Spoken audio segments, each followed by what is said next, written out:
માતાજીના ધામમાં ધર્મશાળામાં રોકાઈ જુગાર રમતા 37 જુગારીઓ પકડાયા। બનાસકાંઠાના અંબાજીમાં પોલીસે 2024નું સૌથી મોટું જુગારધામ ઝડપ્યું છે। વિસનગરથી અંબાજીમાં જુગાર રમવા ગયા હતા જુગારીઓ।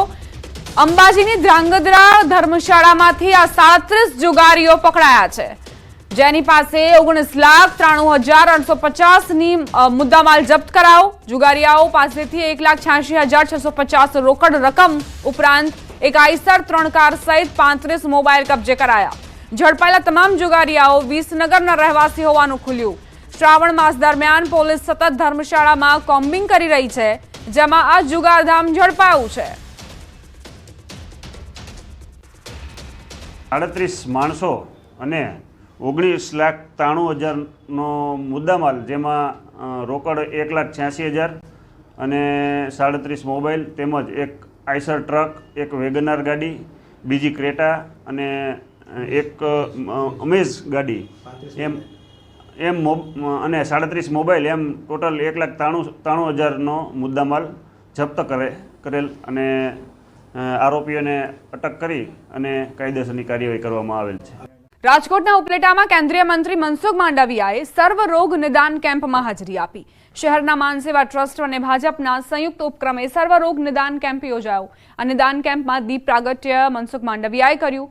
માનવ સેવા ટ્રસ્ટ છેલ્લા 23 વર્ષથી દર મહિનાના ત્રીજા રવિવારે સર્વરોગ નિદાન કેમ્પ યોજે છે। આ પ્રસંગે વિવિધ સમાજના સંસ્થાઓના આગેવાનો, હોદ્દેદારો અને પાર્ટીના કાર્યકરો હાજર રહ્યા હતા। ઉપલેટા પંથકની અંદર ચાલતી સેવાકીય પ્રવૃત્તિઓનો મને પરિચય થયો। સેવા એ આપણા દેશના સંસ્કાર છે। ગાંધીનગર મેડિકલ કોલેજના ડીનનો વિવાદિત પરિપત્ર આખરે રદ થયો છે। મહિલા તબીબોની સુરક્ષા સંદર્ભનો આ પરિપત્ર રદ થયો। પરિપત્ર જાહેર થતા વિવાદ થયો હતો। આ પરિપત્રના કારણે ગાંધીનગરના મેડિકલ કોલેજની મહિલાઓ સુરક્ષિત નહીં હોવાનું લાગતા તે મુદ્દે વ્યાપક વિવાદ થયો।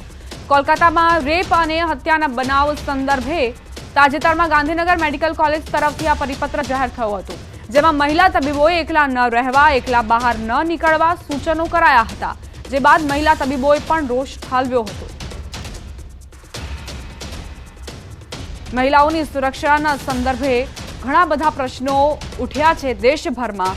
બીજી તરફ તબીબો વિરોધ કરી રહ્યા છે અને ગાંધીનગરમાં ડીને જ્યારે આ પરિપત્ર જાહેર કર્યો તો વિવાદ થયો। સુરક્ષિત વાતાવરણ મળવું જોઈએ તેવી માંગ કરવામાં આવી મહિલા તબીબો તરફથી। ગુજરાતમાં નકલી ખાદ્ય ચીજ વસ્તુઓથી લઈ અધિકારીઓ બધું જ નકલી તમે જોઈ લીધું હશે, જે બાદ હવે ગુલ્લીબાજ શિક્ષકોની મોસમ પણ ખીલી છે। ગુલ્લીબાજ શિક્ષકો કે જે સરકારી શાળાઓમાં નોકરી કરતા હોવા છતાં રજા મૂકી કે કપાત પગારે વિદેશમાં જઈને વસવાટ કરી રહ્યા છે, જે પગાર ગુજરાત સરકારનો ખાય છે પરંતુ વસે છે વિદેશમાં। આવી જ વધુ એક ઘટના નર્મદા જિલ્લાના તિલકવાડા તાલુકાના બંદરપુરા ગામથી સામે આવી, જ્યાં પ્રાથમિક શાળાના એક શિક્ષિકા છેલ્લા 2 વર્ષથી વધુ સમયથી રજા પર ઉતરી અને અમેરિકા જતા રહ્યા છે।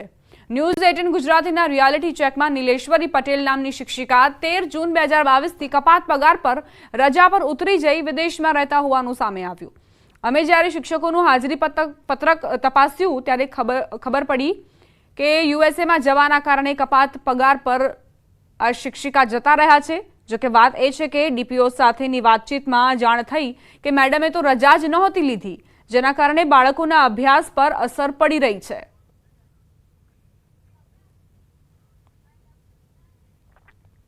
મેડમ છે, બેન ભણાતા હતા આગળ, યાદ એ 2-2.5 વર્ષ જેટલા ટાઈમ થઈ ગયો એ વિદેશ જતા રહેલા છે। તો અમારા અહીંયા સ્કૂલમાં એક જ શિક્ષક છે, તો એ ભણાવે કે પછી ઓફિસનું કામ કરે કે ટપાલો મોકલે, શું કરે? તો અમારા વિદ્યાર્થીઓ પર જે ભણવા આવે છે 43 વિદ્યાર્થી, એમને બહુ મોટી અસર પડે છે। શિક્ષકો હોય જે વિદેશમાં હોય અથવા તો અન્ય જગ્યાએ પણ નોકરી કરતા હોય ને શિક્ષકની પણ નોકરી કરીને પગાર લેતા હોય, તો સરકાર આના માટે બિલકુલ કટિબદ્ધ છે। આની સાથે સરકાર તપાસ કરી રહી છે। મેં પણ માહિતી જે મેળવી તે પ્રકારે આવા શિક્ષકોની સામે કોઈ પણ પ્રકારનું બાંધછોડ નહીં કરે. હાલ ગુજરાતભરમાં એક કિસ્સો બન્યો છે કે જે પ્રાથમિક શાળાના શિક્ષકો હોય છે જે વિદેશ જઈ અને ગુજરાત સરકારનો પગાર ખાતા હોય છે. એવો જ એક કિસ્સો નર્મદા જિલ્લામાં પણ બન્યો છે. હું તમને બતાવવા જઈ રહ્યો છે કે જે નર્મદા જિલ્લાના તિલકવાડા તાલુકાના આ જે શાળા છે અને આ શાળામાં જે શિક્ષક 2 છે અને લગભગ 46-43 જેટલા વિદ્યાર્થીઓ છે. આ બંદાપુરા આની શાળામાં 2 વિદ્યાર્થીઓ 2 જે શિક્ષકો છે જેમાં એક જે શિક્ષિકા છે જે બેન 2.5 વર્ષથી વિદેશ જતા રહ્યા છે અને જેનું મહેકમ પણ અહીં બોલે છે. આ બાળકોને શિક્ષણ તો આપવામાં આવે છે પરંતુ જે એક જ શિક્ષક હોવાને કારણે શાળાનું જે ભણતર છે એ ભણતર બગડી રહ્યું છે. ત્યારે આપણી સાથે ખાસ વાત કરીએ તો જે શિક્ષક ભણાવે છે તેમની સાથે વાત કરીએ. સાહેબ, આ જે શિક્ષિકા છે એ શિક્ષિકા કેટલા વખતથી અહીં ગાડી નથી, એમનો પગાર કઈ રીતે આપવામાં આવે છે અને આ બેન કેટલા વખતથી નથી? શાળામાં છે ને તે નીલેશ્વરીબેન દેવાભાઈ પટેલ જે 2 વર્ષ ને 2 મહિનાથી ગેરહાજર છે. હવે સરકારના નિયમ અનુસાર પગાર ચૂકવવામાં આવતો નથી. ખાસ વાત કરીએ તો ભણતર કઈ રીતે છોકરાઓનું થઈ રહ્યું છે? છોકરાનો હવે એક શિક્ષક છે એટલે તે રજા પર જાય કે કોઈ સામાજિક પ્રસંગ હોય તો તે બાજુની શાળાને બંદોબસ્ત કરવા માટે અહીંયા શિક્ષકે આવવું પડે છે. ગામવાસીઓ પણ ઈચ્છે છે કે વહેલી તકે આ શિક્ષિકાની જગ્યાએ કોઈ અન્ય શિક્ષકની ભરતી થાય તો શિક્ષણ સારું મળી શકે. દીપક પટેલ, ન્યૂઝ 18 ગુજરાતી, નર્મદા. તો કઈ રીતે ગુલ્લીબાજ શિક્ષકો બેફામ બન્યા છે તેનો પુરાવો આપતી આ ઘટના, જ્યાં નર્મદાની આ શાળામાંથી જે શિક્ષિકા છે તે કપાત પગાર પર યુએસએ જતા રહ્યા છે. વડોદરાના શિનોરથી શિનોરમાં નર્મદા નદીમાં 2 યુવકો ડૂબ્યા. ઘટનામાં એક યુવકનો બચાવ થયો તો અન્ય એક યુવકની શોધખોળ ચાલી રહી છે. દિવેર નર્મદા મઢી ખાતે ભરૂચથી 4 યુવક ફરવા આવ્યા હતા. આ દરમિયાન હાથ પગ ધોવા ગયેલ જયદીપનો પગ લપસી જતા પાણીના વહેણમાં તણાયો હતો. જયદીપને બચાવવા ગયેલો યુવાન પણ પાણીમાં ડૂબ્યો હતો. અન્ય યુવકને પશુપાલકોએ બચાવ્યો. લાપતા જયદીપની શોધખોળ માટે પોલીસ, કરજણ ફાયર વિભાગ અને સ્થાનિક તંત્ર ઘટના સ્થળે પહોંચ્યું છે. ફાયર બ્રિગેડને સર્ચ દરમિયાન મગરોએ ઘેરી લેતા એસડીઆરએફની મદદ લેવાઈ છે. સમાચાર સુરેન્દ્રનગરથી. સુરેન્દ્રનગરની સબ જેલમાંથી કેદી પાસેથી મોબાઈલ મળ્યો. બેરેક નંબર 44માં કેદીના ખિસ્સામાંથી મોબાઈલ મળતા ચકચાર ફેલાઈ. કાચા કામના કેદી અમિત ઉર્ફે ભગો હસુમેર પાસે મોબાઈલ મળતા સુરેન્દ્રનગર સિટી એ ડિવિઝન પોલીસ મથકે ગુનો નોંધાયો. સબ જેલમાં અવારનવાર પ્રતિબંધિત વસ્તુઓ મળતા જેલ સ્ટાફની કામગીરી સામે પણ સવાલો ઉઠ્યા છે.